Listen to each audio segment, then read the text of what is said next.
of the 1950s with the 1960s counterculture. This reputation springs from his literary themes of rebellion against societally imposed repression, which links him with the Beats, and his personal experiences as a volunteer in the U.S. government's experiments with psychotropic and hallucinogenic drugs. These latter experiences, coupled with his penchant for communal living and rock music, ensure his status as a preeminent spokesperson for the 1960s counterculture.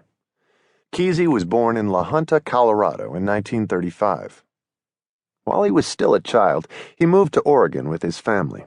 After receiving his bachelor's degree from the University of Oregon in 1957, Kesey enrolled in the creative writing program at Stanford University. It was during his student tenure at Stanford that Kesey volunteered as an active participant in the testing of the psychotropic LSD and the hallucinogens mescaline, derived from the mescal, or peyote cactus, and psilocybin, mushrooms, at the Veterans Administration Hospital. Kesey believed that the perception-altering LSD, in contrast to the actual hallucinogenic qualities of mescaline and psilocybin, was a tool useful for transcending rational consciousness and attaining a higher level of consciousness. Aside from Timothy Leary, whom Kesey met briefly during the Further tour recounted in Tom Wolfe's The Electric Kool-Aid Acid Test, no person was a more vocal proponent for the use of LSD during the 1960s. Kesey's interest in altered consciousness led him to accept a position in a mental hospital. While the job allowed him ample opportunity to write uninterrupted, it also introduced him to several individuals who would serve as models for characters in One Flew Over the Cuckoo's Nest. Kesey also ingested LSD, called tripping, while interviewing the patients in order to gain insight into their altered perceptions of the world. He even convinced a friend to administer electroshock therapy to ensure an accurate depiction in his novel. Cuckoo's Nest conveys Kesey's interest in altered consciousness, particularly in the voice of the narrator, Chief Bromden. The paranoid sections of the novel, where Chief discusses his belief that the hospital where he stays is actually an emasculating factory for a larger combine that represses individuality, were largely written while Kesey was under the influence of mind-altering substances.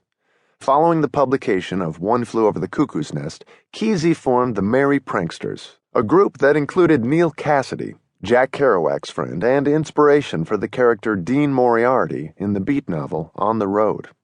The Merry Pranksters were best known for conducting acid tests, which featured live music performed by the nascent Grateful Dead, psychedelic light shows, and the ingesting of copious amounts of LSD-25, lysergic acid diethylamide, a synthetic psychotropic drug that distorts perceptions and often creates an intense and lengthy euphoric experience. The Merry Pranksters also traveled across the United States in an old school bus they named Further.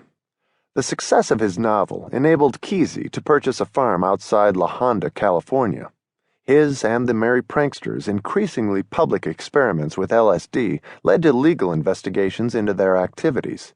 His continued taunting of U.S. drug enforcement policies led him to flee to Mexico to avoid prosecution and then return to face imprisonment.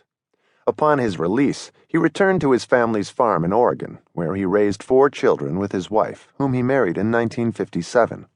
Kesey died on November 10, 2001, following liver surgery. Career highlights.